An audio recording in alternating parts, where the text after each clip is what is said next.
መርዙ ደላላው በባለፈው ክፍል እንደተመለከትነው ከማህሌት ጋር ተገናኝተው ነበርና ማህሌትም ዝና ቁጥሯን እንደሰጣት እንዲሁም ከሆነ ሰው ጋር ተመልክቷል መሰለኝ በማለትም አንዳንድ ነገሮችን ለመርዙ ደላላው ትነግረዋለች።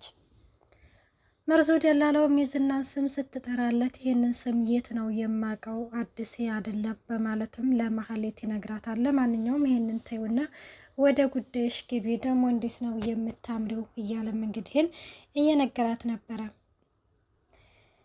ሰላም ጤና ይስጥልኝ ውድና የተከበራችሁ የቻናል ቤተሰብ እንዴት ናችሁ? ደህና ናችሁ? ያለው እግዚአብሔር ይመስገን። ለዚህ ቻናል አዲስ የሆናችሁ ሰብስክራይብ በማድረግ ቤተሰብ ሆኖ እንዲሁም ነባሮች ስለምታበረታቱኝ እጅግ አድርጌ አመሰግናለሁ። እንግዲህ ተወዳጅና ልብ አንጠልጣይ የሆነውን ምሳሌ ድራማ ይዘንላችሁ ቀርበናል። መርዙ ደላላው መጀመሪያ ወደ እነ ማህሌት ቤት ይዚያት ከመሄድ በፊት ለምን ዳጣ ጋር ደውዬ አላጣራም ነገሩን ኩሎ በማለትም ለዳጣ ይደውልላታል። ዳጣም እንግዲህ ሞገስ ይሄ ዝና ማለት ማን ነው በማለትም መርዙ ደላላው ሲጠይቃት ዳጣዬም እንግዲህ ዝና ያዝክ እንዴ? ወይኔ በቃ ተከባሃል ማለት ነው፣ ሞትክ ማለት ነው። በቃ ለምነው በእናትህ በአባትህ በለው በሉላ በለው ቢያንስ በዱላ በመሳሪያ የሚያደርግልህን በቦክስ ሊያደርግልህ ይችላል በማለትም እንግዲህን ትመልስለታለች። መርዙ ደላላው ምንድነው ምላስ ላይ ቆምሽብኝ፣ መጀመሪያ አዳምጪ፣ ማህሌትስ የምትባለው ማነች ሲላትም ተከባሃል እያልኩ ነው፣ ከዛ አምልጥ እያልኩ ነው ስትለውም እንግዲህን ምንድነው የምታወሪው ይላታል። እነኚህ የምትጠራቸው ስሞች በሙሉ ነፍሰ ገዳይ ናቸው፣ ስለዚህ ከቻልክ አምልጥ ስትለውም እንግዲህ ግን መርዙ ደላላውን ባለማስነካት ዳጣን ሁለተኛ እንዳትደውይልኝ አላቅሽም አታቂኝም በማለትም እንግዲህን ዳጣ ላይ ስልኳን ይዘጋባታል። ማህሌት ይህንን ሁሉ እንግዲህን ከመርዞ ደላላው ጋር እና ዳጣ ጋር ሲያወሩ ያልገባት ነገር ቢኖርም እንሄድ በቃ ይዘህ ሂድ ምናምን ስትለው የት ነው የሚሄደው? አልሄድም፣ እንዳትደውይልኝ አልደውልልሽም፣ አላቅሽም፣ አታቂኝም፣ ብትደውይልኝ ደግሞ ለፖሊስ ነው የምጠቁመው፣ አስይዝሻለሁ በማለትም ይነግራታል። እከፍልሃለሁኝ አልኩህ አይደል እንደ ምንድነው የምትለው? ሂድ እንሂድ እያልኩ እኮ ነው ስትለው ምንድነው የምትከፍልኝ? አናቴን ነው ለሁለት የምትከፍልኝ? እኔ አላቅም፣ የት ነው ይዤሽ ስም ሄደው አንቺ ነፍሰ ገዳይ ነሽ ሲላትም እንግዲህ ማህሌትም በጣም ትደነግጥና ማንን ስገላይ ተይ ነው ለምንድነው ነፍሰ ገዳይ የምትለኝ ስትለውም በባለፈው አንድን ሰው የሐኪም ቤት ሄደሽ ልትገለው ስትይ እህትሽ ደውላ እንዳዳነችው ሰምቻለሁ በማለትም ይነግራታል። ማህሌትም ኤፍራታ ነች አይደለ ይህንን ነገር ከጀርቤ ስታሲርብኝ የነበረው በማለትም በጣም ስትናደድ መቼም ሰላም ግቢ አልልሽም፣ ፊትሽ ላይ እኮ ምንም ሰላም የሚባል ነገር የለም ሲላትም እንግዲህን እሷን በጣም ትናደድና ወደ ኤፍራታ ጋር ትመጣለች። ኤፍራታም እንግዲህን አሁን ላይ እንግዲህን እንደሄደች ምን ሆነሽ ነው አኩርፈሻል ከትላንትና ጀምረሽ ስትላትም አንቺ እያለሽ ምን ሰላም አለ ትላታለች። ምን ማለት ነው? ምን ለማለት ፈልገሽ ነው? ደግሞ አስጠግቼ ባኖርኩሽ ላይ ደግሞ እንደዚህ ትኛለሽ እንደ ስትላትም ምንድነው ያስደረግሽን? ሲጀምር ወደ ሊሄድልሽ ነው፣ ደግሞ ራሴን ችዬ ነው እየኖርኩኝ ያለሁት። ምንድነው ራስሽን ችለሽ የምትኖረው? ሲጀምር ችግር ነው እንጂ ዘሽልኝ የመጣሽው ትላታለች።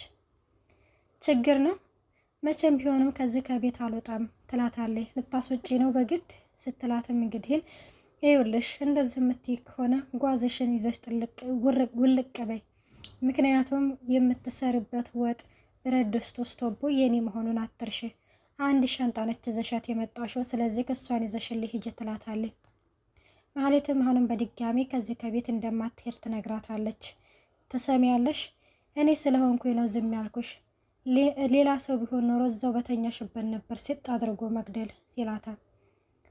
ምን አድርገሽ ነው ስታደርገሽ የምትገልኝ? ባበላሁሽ ባጠጣሁሽ እያለችም ኤፍራታም ትመልስላታለች። ቆይ አንቺ ለገንዘብ እንዴት ነው ሰዎችን ሁሉ እንደዚህ የምታደርገው?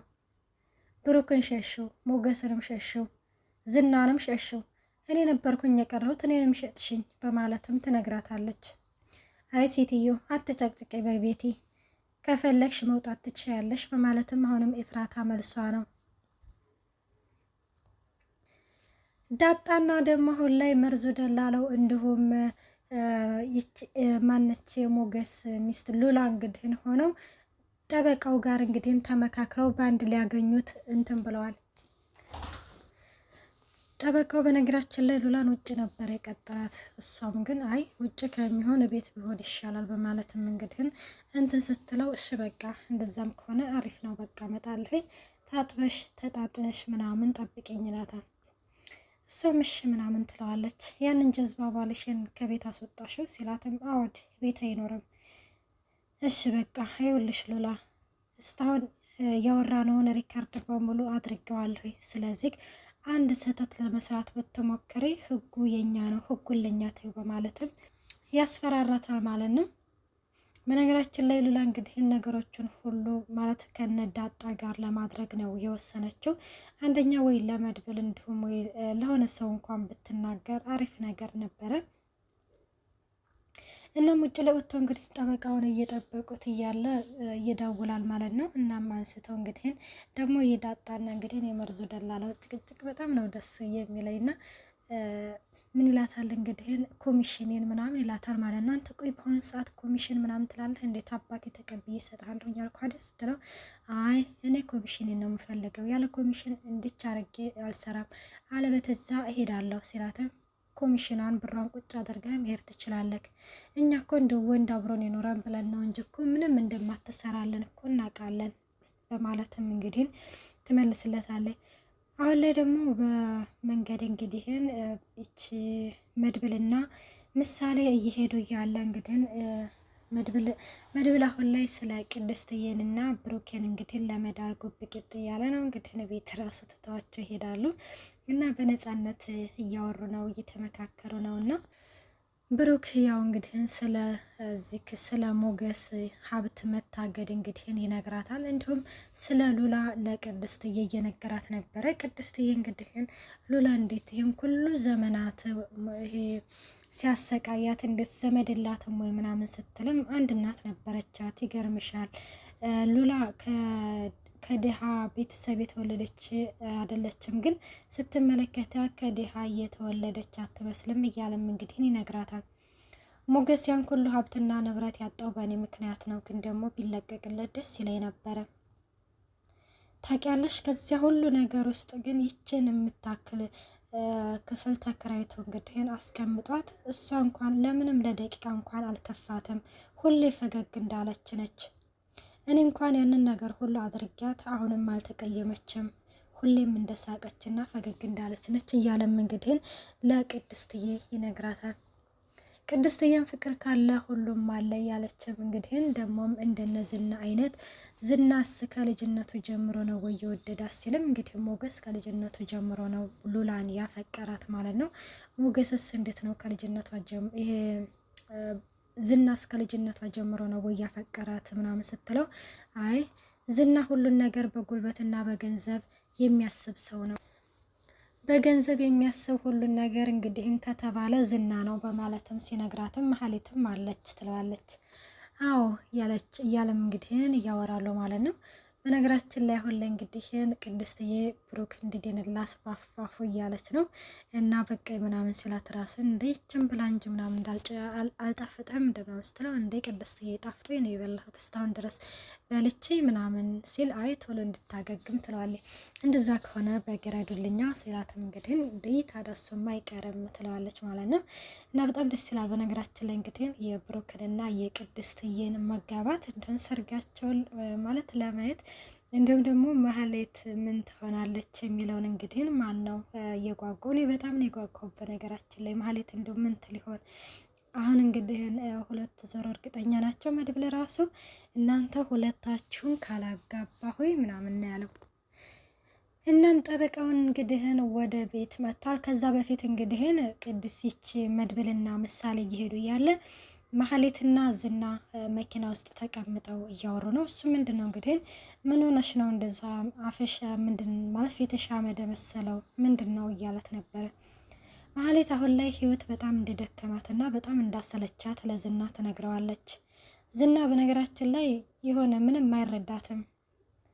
የሆነ ነገር ራሱ ስትናገር የሆነ በቃ ነገሮችን አልናደለ የሆነ እንዲሁም ህይወትን እንድትጠላ ምናምን ነው የሚያደርጋትና እና እሷም ግን እንግዲህ በቃ ሮጠች እንግዲህ ይህ ገንዘብ እንትን አይባልምና እንግዲህ ብሩክን የመሰለ ሰው አጣች፣ ሀብትና ንብረቷን አጣች። አሁን ላይ እንግዲህ ብሩክን መልሽ ራሱ የኔ ላድርገው ብትል ራሱ በፍጹም የማይሆን ነገር ነውና በቃ ሁሉንም ነገር ስታሰላስለው በቃ ዙሪያው ገደል ነው የሆነባት። እናም እንደዛ ሆኖ እንግዲህ እያወሩ እያለ ምሳሌና መድብል ያዩዋቸዋል ማለት ነው። በነገራችን ላይ እያዩዋቸው እንደሆነ ዝና ተመልክቷቸዋል። ዳጣና እንግዲህ መርዞ ደላላው አልጋ ስር ተደብቀዋል ማለት ነው። ጠበቃው ደግሞ ወደነ ሉላ ጋር መጥቷል እና ወደነ ሉላ ጋር ከዛ በፊት እንግዲህ ደውሎ አንድ ነገር ለማድረግ ብትሞክሪ ምናምን ሲላትም አይ እኔ ምንም ነገር ለማድረግ አልሞከርኩም፣ ግን እየተደናገጥሽ ትመስልያለሽ ሲላትም አይ መስሎህ ነው እኔ አልተደናገጥኩም ትለዋለች። እናም እንደዛ ስትለው እንግዲህ እሺ በቃ ይላታል። ከፈለክ እኮ እኔ አንተ ያለህበት ቦታ እመጣለሁ ስትለውም እንግዲህ እርግጠኛ ነሽ እኔ ያለሁበት ቦታ ትመጫለሽ? አዎ እመጣለሁ ትለዋለች። አይ በቃሽ እየመጣሁ ነው ይላትና እንግዲህ ወደ ቤት መጥቶ ዳጣና መርዞ ደላላው አልጋ ስር ተቀምጠዋል። እንግዲህ እሷም በሩን ትከፍትለትና የወራቅ እንድል እንግዲህ ካሜራ እንግዲህ ቀርጸው ለማስፈራራት ይመስለኛል እንግዲህ ካሜራ ራሱ ደቅነው ነበረ። እናም በስተመጨረሻ እንግዲህ ገብቶ ልብሱን ሸሚዙን እንግዲህ ሊያወላልቅ ሲል የሆነ ድምጽ ሰማ። ካልጋ ስር ይሁን ከየት ይሁን እንግዲህ ምን እንደሰማ ባናቅም እና እንደዚህ አይነት ነገር እየተፈጠረ እያለ ነው ድራማው ያለቀው። በቀጣይ ይዘንላችሁ እስከምንቀርብ ባይ ባይ።